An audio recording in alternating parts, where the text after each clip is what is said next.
Liewe gemeente, baie welkom vanoggend hier by ons, vir elkeen wat hier is. Ons gaan die naam van die Here groot maak deur 'n paar liedere saam te sing. Kom ons begin met die pragtige lied, Koningslied, Majesteit, glansryke heerlikheid. En dit wat daarop volg, ons sing dit uit volle bors.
Maak as ons sê ek weet verseker Jesus is Heer, hy het my sonde uit liefde vergeef. En dit wat dan daarop volg ook met die tweede vers, ons sing dit so heerlik soos ons nou die eerste lied gesing het. Oh,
sê ons die blydskap om die Here te ken, net te praat oor Jesus bring my vreugde, hemelvreugde, want daar is geen groter liefde nie, en dan die aanmoediging dat ons soos Jesus moet wees, en dan vra ons ook dat die Gees ons elke dag sal vul, al 3 die versies.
Oor dankbaarheid en daarom gaan ons ook sing lied 188 waar ons dankie sê vir baie dinge in ons lewe as ons al 4 die versies van hierdie lied saam sing.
Die volgende lied vir ons, dan kan ons nog steeds ons seëninge tel. Al slaan die lewensstorme om ons, is dan nog steeds iets om voor dankie te sê.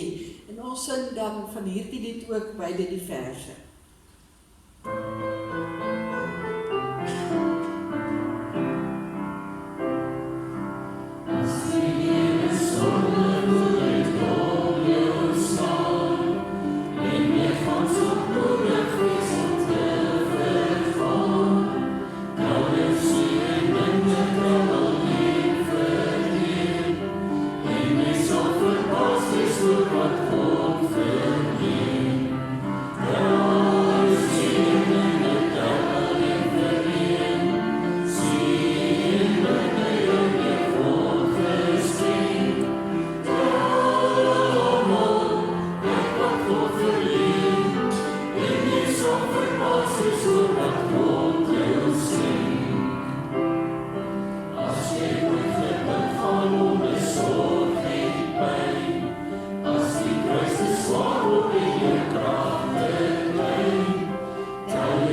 lied 34 sê, Here, U is my lewe. Dit is 'n wonderlike belydenis om te kan sê, en dan wat daaruit volg, al die beloftes van die Here wat op ons rus, en daarom kan ons nie anders as om die Here te loof en te prys nie, doen ons dan in die koorgedeelte, so ons sing al twee die verse.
Dit is regtig heerlik om vir elkeen van u te verwelkom vanoggend hier in die huis van die Here.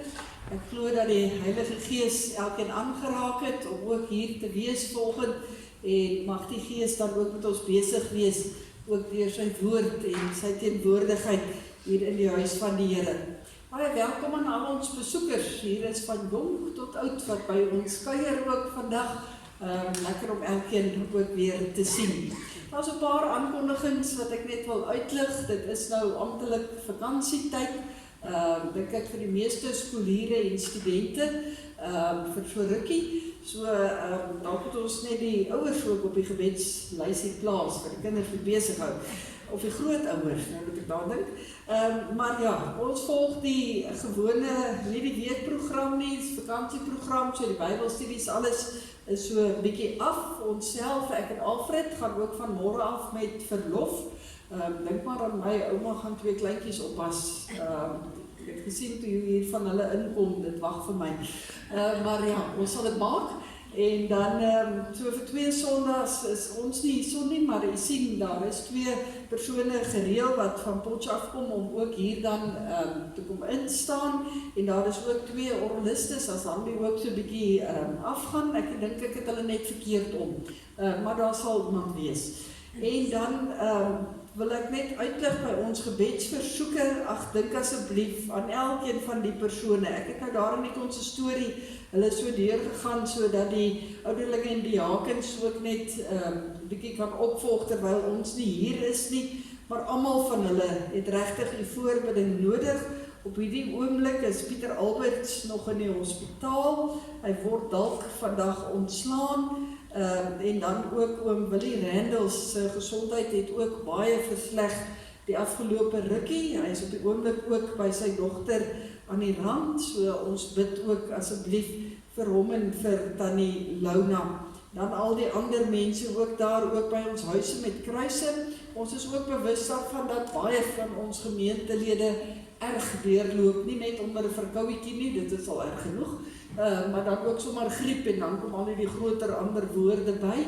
So ons dink van ons babatjies wat siek is, wat in die hospitale is, dwars deur tot ons ouer mense wat ook baie siek is, kom ons bid asseblief vir mekaar.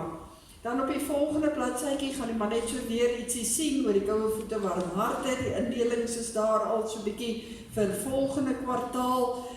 Ek kan dalk net noem by die Bybels, daar is altyd 'n navraag vir Bybels en jy weet dit dalk nie, maar 'n Bybel is 'n duur kommoditeit om deesdae aan te koop en veral die groot druk vir ons ouer mense. So as jy dalk het daar in die huis wat jy nie gebruik nie, ons gebruik dit goed en ons gee dit regtig vir mense wat dit bitter graag wil hê. So enige oortollige Bybels, as ek dit nou so kan noem, daar's mense wat smag om 'n Bybel te hê, kan nie gerus by die kantoor afgee of andersins net hier in die portale sit, ons sal dit daar kry.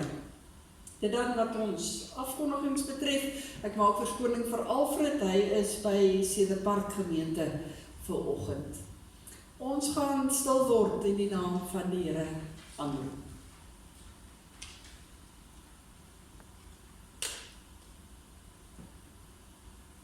Sien my in genade aan, soos jy altyd doen vir die wat u naam liefhet.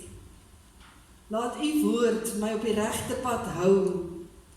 Moet tog nie dat enige kwaad die oorhand oor my kry nie. Amen. Geliefdes, genade, barmhartigheid en vrede van God die Vader, die Seun Jesus Christus en die Heilige Gees. Kom ons sing 'n loflied as ons staande gaan sing, die baie mooi lied, Jubilate uit 'n vonklied. Kom ons staan en dan prys ons die Here met hierdie lied.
Van die jaar, die semester wat verby is van 2026 en as ek lopend terugdink, net daar eintlik die afgelope helfte van hierdie jaar al ongelooflik baie gebeur. Wonderlike dinge wat gebeur het in ons gemeenskap, ons gemeente, met persone, individue, maar daar was ook moeilike tye en swaar kry tye. As ek nou letterlik vanoggend hier oor almal kyk, dan kan ek amper van elkeen iets sê, van wat al in hierdie jaar met ons gebeur het. Maar as mense daaroor nadink, dan kom daar tog 'n groot stuk dankbaarheid in 'n mens se hart op.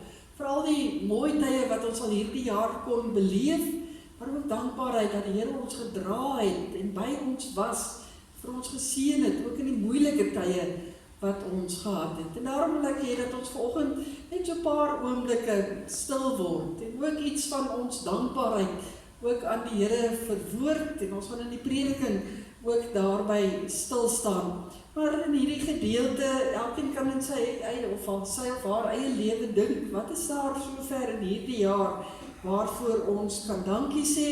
Ek gaan vir ons voorgaan met 'n gedeelte van 'n gebed uit die groot gebedeboek uit, en dan na een gedeelte, dan gaan ons die eerste vers sing van die lied, U liefdeslied vir my, wat 'n aangrypende lied is, waar ons eintlik vir die Here ook net dankie sê vir alles, van die skepping tot hoe hy vir ons ook sorg. So ek gaan 'n gedeelte bid, dan sing ons die eerste vers terwyl ons so sit, dan gaan ek weer 'n gedeelte, so gaan ons 3 gedeeltes doen en 3 versies dan ook sing. Kom ons word stil, dan bid ons saam.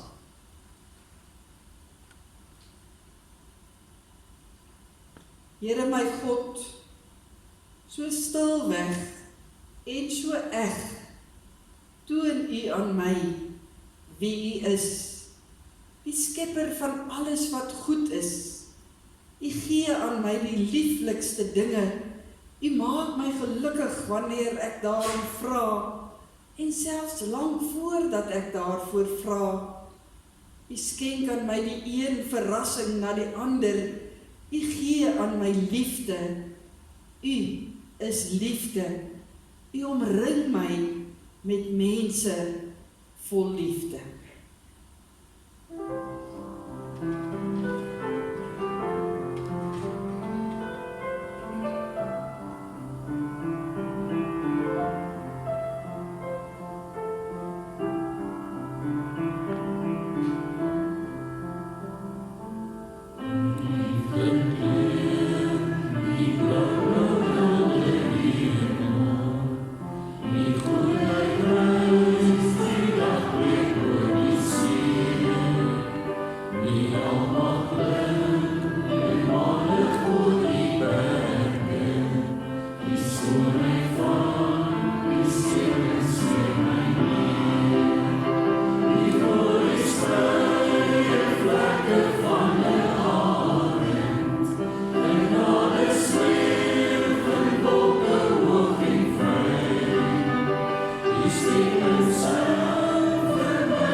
Here, hoe ryk is U, dat U my geluksbeker so kan laat oorloop van U ryke seëninge. Ek kry van U moed om berge te versit, vrede, sodat die kwaad my nie kan oorweldig nie. U gee aan my hoop, sodat ek op U alleen kan vertrou, en sodat hoop my lewe vul. My lewe is ryk aan U genade. Here, as ek U loof vir U gawes aan my, bid ek veral dat U hierdie goeie tye wat ek nou beleef, so naby my aan U sal bring, dat niks my ooit weer kan skei van U liefde nie.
Here, herinner my om in my dankbaarheid te onthou dat dit nie my seëninge is wat saak maak nie, maar dat U as die gewer van die goeie dinge die Alfa en die Omega is.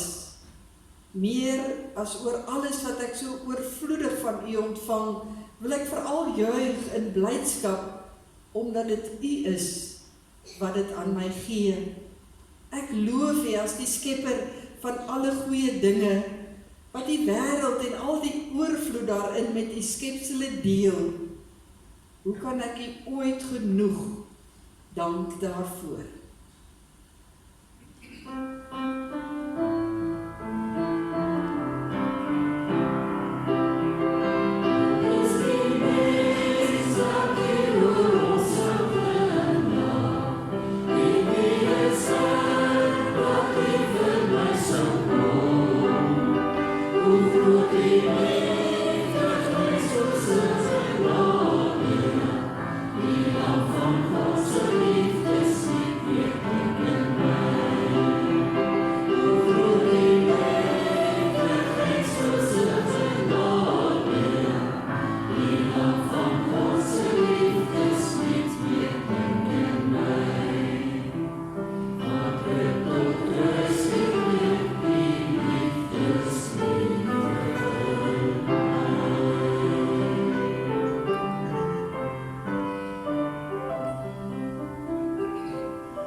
Maak ons Bybels oop by 'n gedeelte oor dankbaarheid as ons saam gaan lees uit Lukas 17.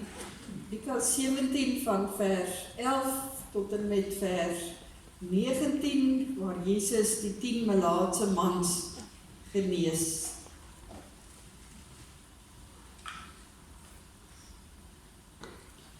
Lukas 17 by vers 11.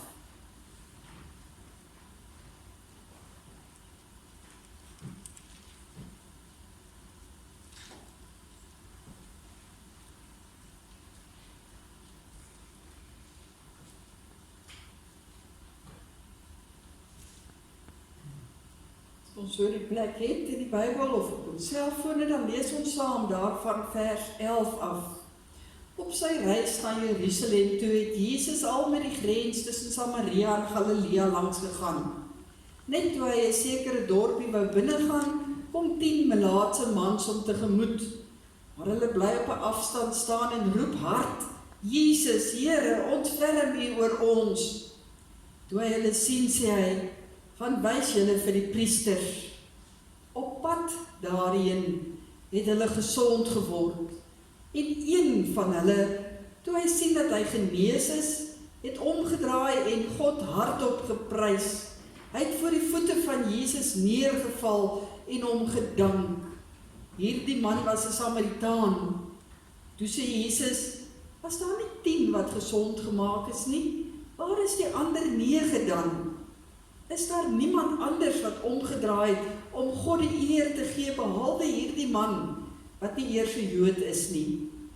En vir hom sê hy: "Staan op en gaan huis toe. Jou geloof het jou gered." Ons lees tot sover, veral dan die reaksie van die man wat genees is, vers 15, en een van hulle het toe hy gesien dat hy genees is, omgedraai en God hardop geprys. Hy het voor die voete van Jesus neergeval en hom gedank. Geliefdes in ons Here Jesus Christus, daar is baie legendes wat in hierdie wêreld vertel word en ek wil graag vanoggend begin om ook een van hulle so 'n bietjie uit te lig. Dis die legende van 2 engele met 2 mandjies. Lank gelede was daar die 2 engele in die hemel, Gabriël en Michael, wat ingeroep is deur God self om 'n baie spesiale taak te gaan verrig. God het vir hulle presies verduidelik wat hulle moes doen. En eintlik was dit alles baie eenvoudig gewees. Gabriël moes gaan en hy moes met sy mandjie al die dankie Here gebede op aarde gaan bymekaar maak en dit dan terugbring na God die Vader toe daar in die hemel. Michael weer moes afgaan met sy mandjie en hier op aarde al die asseblief Here gebede bymekaar kom maak. En God het vir hulle gevra, is alles vir julle mooi duidelik, en hulle het instemmend geknik en gesê ja, hulle weet presies wat hulle moet gaan doen. En hulle is daar weg om hulle mandjies, waarin hulle hierdie gebede dan nou sou sit, te gaan haal. Gabriel, die engel wat al die dankiegebede bymekaar moes maak, het 'n reuse groot mandjie daar vir homself uitgesoek om vir hom saam te vat. Hy het vir Michael gesê, ek bring hierdie groot mandjie saam, want Jesus is so goed vir die mense op aarde. Ek dink my mandjie gaan oorloop van al die dankies aan God, ons Vader. Michael het instemmend sy kop geknik en gesê, ek stem saam met jou Gabriel, en daarom gaan ek net 'n ou klein mandjie saamneem, want God is klaar so goed vir al die mense op die aarde. Hulle sal verseker nie te baie vra nie. En so is elkeen toe met hulle mandjies af na die aarde toe. Michael het geloop en gehoor hoe die een na die ander iets vra.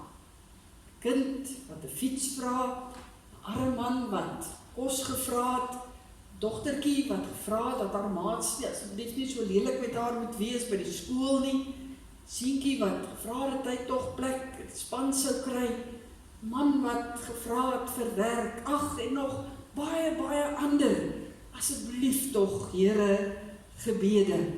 Dit het almal in sy mandjie beland. Later het die klein mandjie wat hy saamgeneem het, begin oorloop van al die gebede, en later toe daar nie meer plek in die mandjie was nie, het hy maar begin om hierdie gebede in sy sakke te sit, en laastens het hy maar van hierdie gebede aan sy vlerke begin vasmaak. So baie was dit.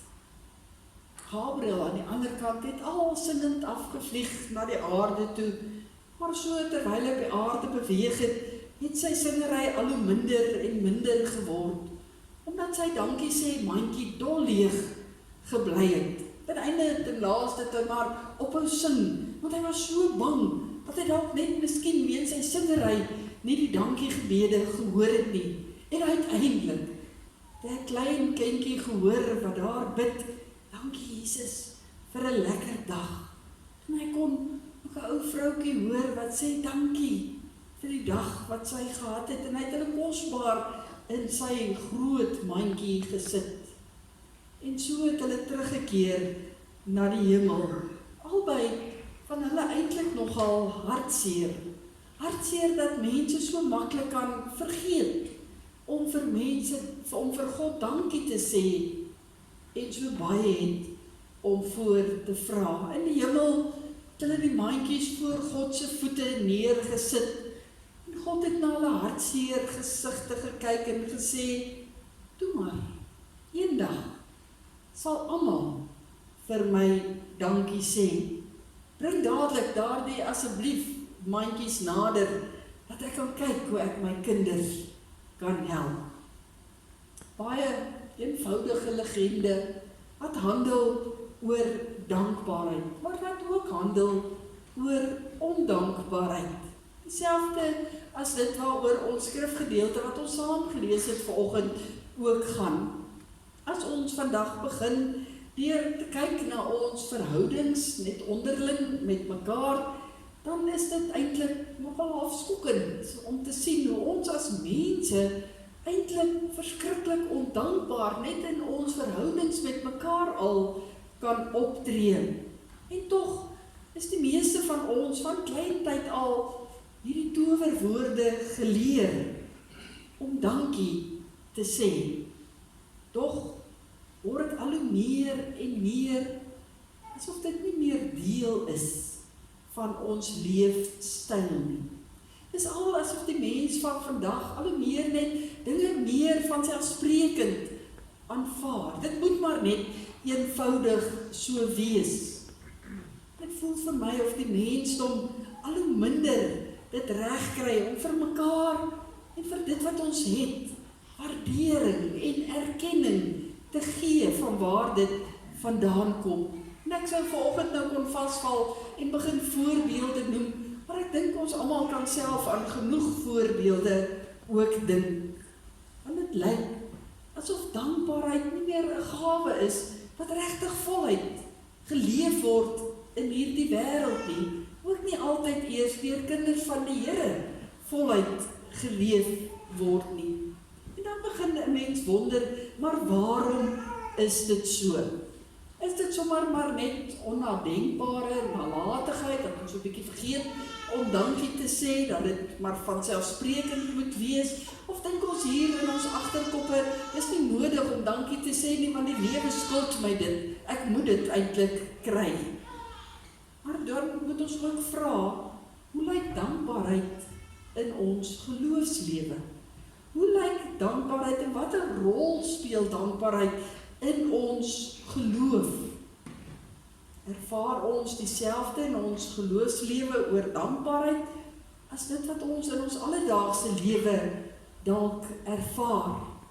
Het ons nog hierdie behoefte om ons dankbaarheid teenoor God uit te spreek, sy goedheid vir ons, soos ons dit vanoggend gedoen het in gebed, deur te sing, deur ons saam wees hier vanoggend? Ons skrifgedeelte, dink ek, lig vir ons so 'n paar dinge uit. In hierdie teks lees ons eintlik van 2 wonderwerke wat hier plaasvind. In lig van dit wat ons tot nou toe gesê het, vind hier eintlik 2 wonderwerke plaas. Die eerste wonderwerk is natuurlik die ooglopende ene van hierdie genesing wat hier gebeur. In hulle desperaatheid roep hulle daar na Jesus om hulp. Hulle kan nie nader aan hom gaan nie, omdat hulle mlaats was en deur die wet verbied was om te naby te gaan. En daarom roep hulle van 'n afstand af, Here Jesus, ontferm U tog oor ons. En as ons die verhaal begin lees, dan kry ons dadelik die aanvoeling, maar hier gaan iets wonderliks gebeur. En Jesus stel nie teleur nie, sonder omhaal van woorde, stuur hy hulle na die priesters toe, wat die enigste mense was in daardie tyd, om hulle dan sogenaamd rein te verklaar, om hulle gesond te verklaar. Net deur die goedkeuring van die priester, kon hulle verbanning uit die gemeenskap eintlik weer tot niet laat maak, en so teruggeneem word binne die gemeenskap waar binne hulle geleef het. Onthou, toe Jesus daar vir hulle sê, gaan wys julle aan die priesters, was hulle nog nie gesond nie. Hulle dadelik daar 'n stoffie opgeslaan en begin stap na die priesters toe, instinktief net begin loop, terwyl hulle seker gewonder het dadelik, maar wat moet hulle nou eintlik vir die priesters gaan wys, totdat hulle afkyk na hulle liggame toe, en hulle sien, maar hulle is genees, hulle is volkome genees. En dan kom die groter een van die 2 wonders wat hier na vore kom. Die wonder dat een persoon omdraai om te gaan dankie sê. Een wat gaan dankie sê. Ongelukkig net die een wat omdraai. Wat eintlik vir ons onderstreep dat ons van nature nie geneig is eintlik dan om dankbaarheid te betoon nie, om met dankbaarheid te reageer nie. En ek dink toe Lukas hierdie verhaal vir Theophilus hier geskryf het, was Theophilus se eerste reaksie dalk ook gewees, een van geskoktheid. Maar hoe kan dit wees? Ons moet tog dankbaarheid ook uitleef. Dit is haas ondenkbaar dat iemand so wonder aan sy eie lyf kan ervaar fisies. En dan nie 'n poging aanwend om dankie te sê daarvoor nie. In daardie tyd was melaatsheid 'n ongeneeslike terminale siekte. En Jesus gee hier vir 10 mans 'n tweede kans op die lewe. Hy gee vir hulle die lewe. Groter skok vir ons as lesers is natuurlik ook die feit dat die een wat omgedraai is, word daarvan gesê dat hy 'n Samaritaan was. Die Samaritaan was nou wel deel van hierdie groep van 10 mans van wie hulle siekte. Hulle was uitgeban daar in die vreemde en hulle moes noodgedwonge maar so bietjie met mekaar ook tyd spandeer. En daarom Hierdie Samaritaan wat in die gewone samelewing nie welkom was om tussen die Jode te beweeg nie. Hulle het nie baie van mekaar gehou nie, hulle is eenkant gehou. Hulle mag nie met die Jode gebeng het nie. Hierdie Samaritaan, die veragte ene eintlik in die oë van die Jode, dis hy wat omdraai om te gaan dankie sê. Mens sou immer verwag dat een van die Jode sou omdraai, want hulle die Ou Testament baie goed geken. Hulle moes geweet het van dankbaarheid, hulle moes geweet het om eer te bring aan die Here. Maar nee, dis nie hulle wat omdraai nie, dis die uitgeworpe Samaritaan. Hy is die een wat as het ware die voorbeeld stel. Ons moet mooi lees die taal van vers 18. As Jesus sê, is daar niemand anders wat omgedraai het om God die eer te gee, behalwe hierdie man, sê Jesus, wat nie eers 'n Jood is. So selfs Jesus het eintlik verwag dat een van die Jode sou omdraai. Maar nee, hy is geskok. 1/10 is nou nie juist 'n goeie slaagsyfer nie. Lyk my of daar by mense en selfs by Jesus hierdie verwagting was, dat ten minste meer sou wees, wat dankbaarheid sou kom wys. Die misterie van hierdie verhaal, hoekom het juist hierdie een man omgedraai? Daar was 'n oomblik tussen sy afkyk na sy liggaam en daardie besef dat hy gesond is, wat hom in sy spore gestuit het om verder te gaan na die priester, wat hom laat omdraai het en teruggaan na Jesus. Wat eintlik 'n ongelooflike oomblik is, as die mens daaroor dink. Op daai oomblik tref dit hierdie persoon wat met hom gebeur het. En hy het hierdie behoefte om te gaan dankie sê.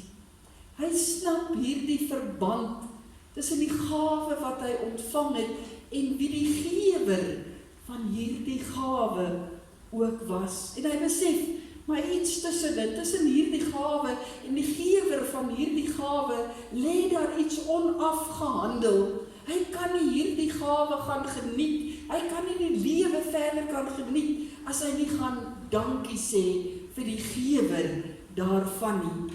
Die ander 9 het ook afgekyk en hulle is ook bly, maar hulle tel spoed op daar na die priester toe om die klaringssertifikaat te gaan kry, sodat hulle die lewe verder kan gaan geniet. Hulle gryp ook die lewe, maar hulle gryp eintlik selfsugtig daarna. Hulle vergeet van die gewer van hierdie gawe wat hulle ontvang het. In die aand na dag sal die Here ons ook moet help, eintlik elke aand, om bietjie af te kyk na dit wat ons in 'n dag ontvang het. Dan met ons koppe te buig en te dink, wat het alles uit die Here se hand gekom vandag?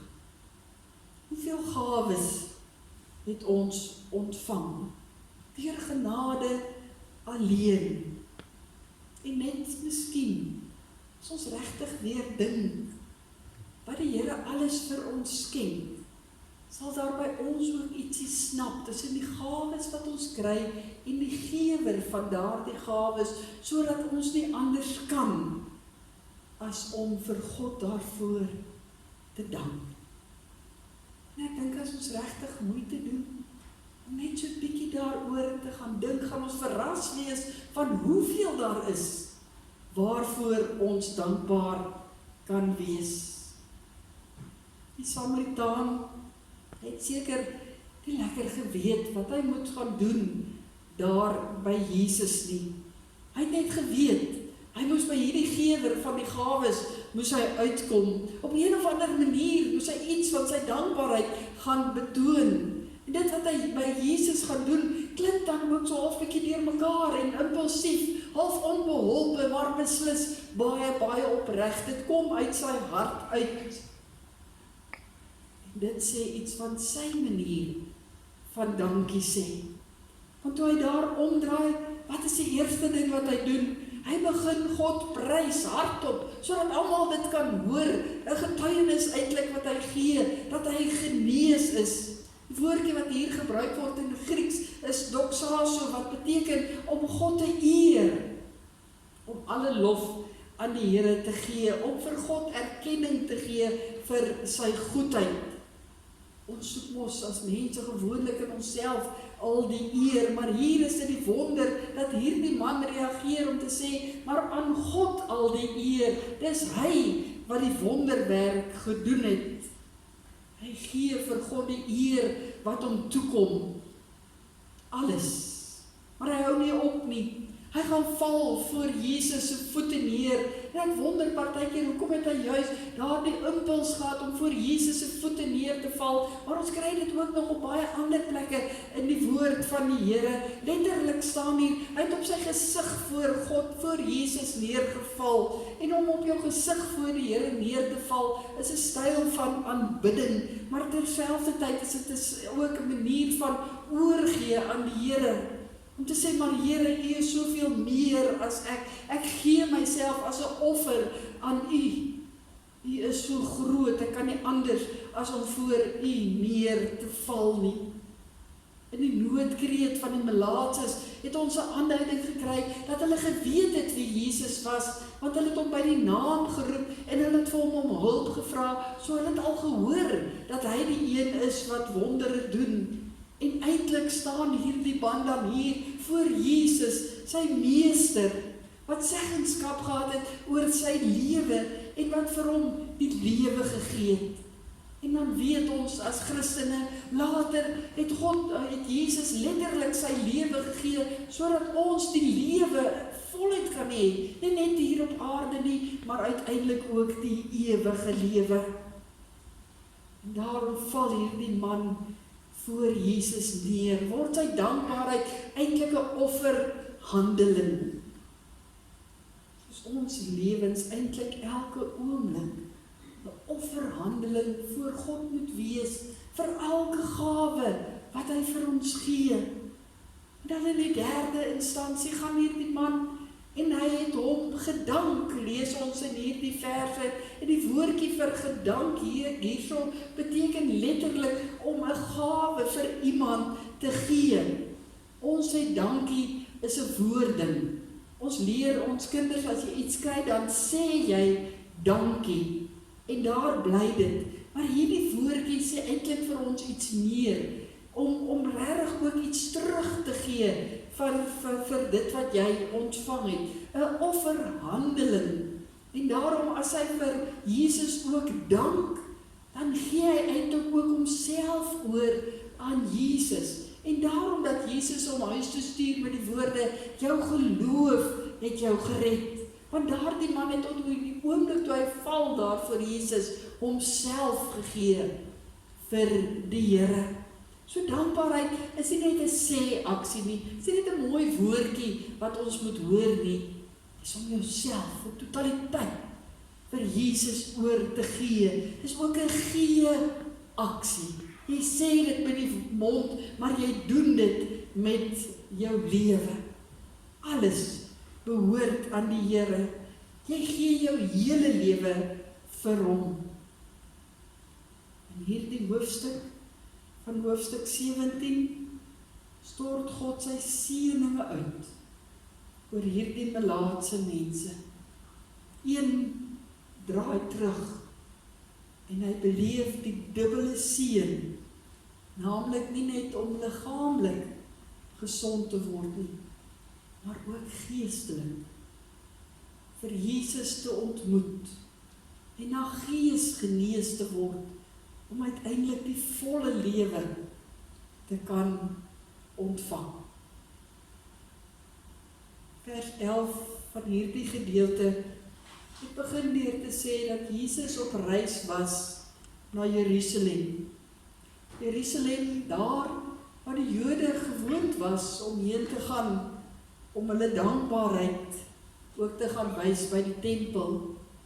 Maar ook Jerusalem, waar die mense op die mees ondankbare manier ooit gewys het hoe hulle oor God voel en Jesus voel toe hulle vir Jesus gekruisig is.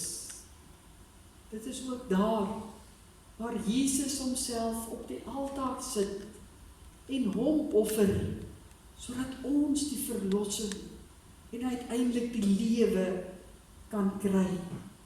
Die kruis is die duidelikste teken daarvan. 10 uit 10 het Jesus gedoen. Niks teruggehou nie. En hy gaan voort elke dag om alles vir ons te skenk, wat ons nodig het om van te lewe. Mag ons die genade ontvang, elke dag net 'n oomblik stil te word, af te kyk en te dink, dan terug te draai en dankie te sê, en dankie te leef, soos wat die Here dit van my vra. Amen. Kom ons bid saam. Ons Hemelse Vader, baie, baie dankie dat U ons Here is. Dankie vir die wonderlike voorreg wat ons het om as gelowiges ongehinderd hier by mekaar te kan kom. U naam te kan groot maak as ons saam sing en U loof en prys. Here, maar vergewe ons waar ons nie baie keer nadink hoekom ons U loof en prys nie.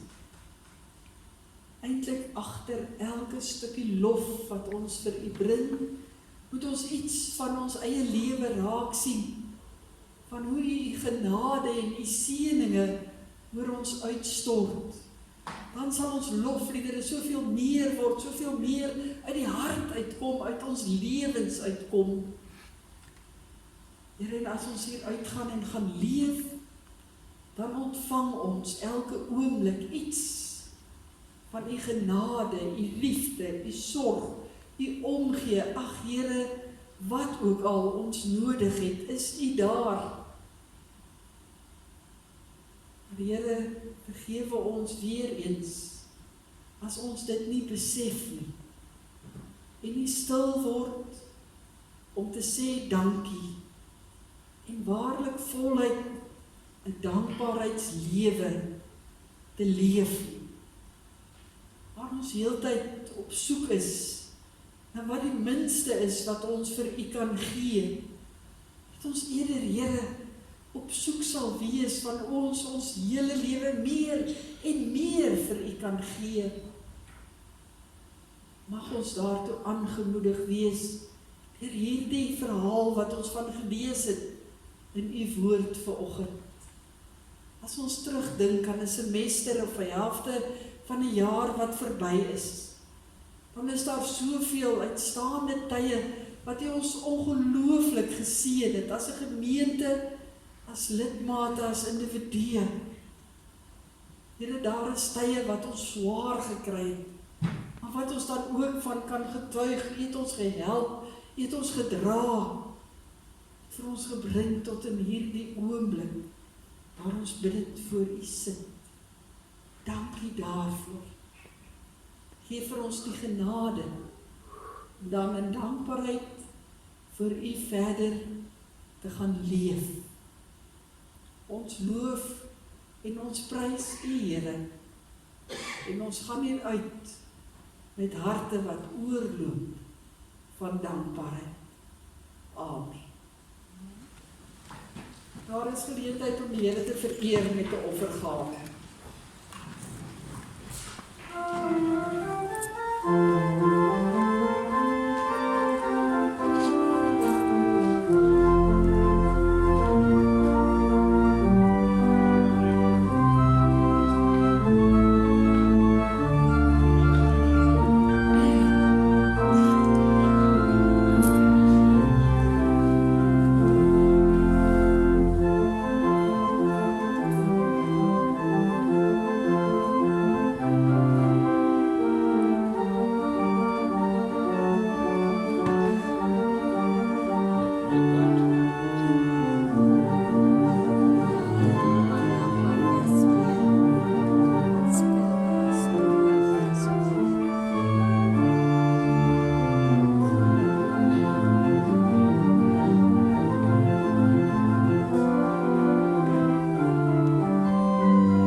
Terwyl ons wag vir die diakens, baie dankie Annelie, duidelik het jou hande warm gebly deur die loop van die diens. Ek weet nie hoe knoop jou vingers nie, maar baie dankie vir die mooi lied. Ons gaan antwoord ook op die prediking deur saam te sing uit lied 201, 'n lofprysingslied waar ons sê lofsing die Heer, buig voor hom neer, bewys aan hom die eer, laat elke mond hom loof en prys en hom erken as Heer. En dan ook die 3de vers, dat ons voor hom as ons koning ook buig. Ons sing staande die 1ste en die 3de vers, dan bly die staan vir die uitspreek van die seën en die antwoord met die amen.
Van die Here, God die Vader sal U altyd lief hê, God die Seun sal U altyd genadig wees, God die Heilige Gees sal U altyd vertroos en in sy waarheid lei.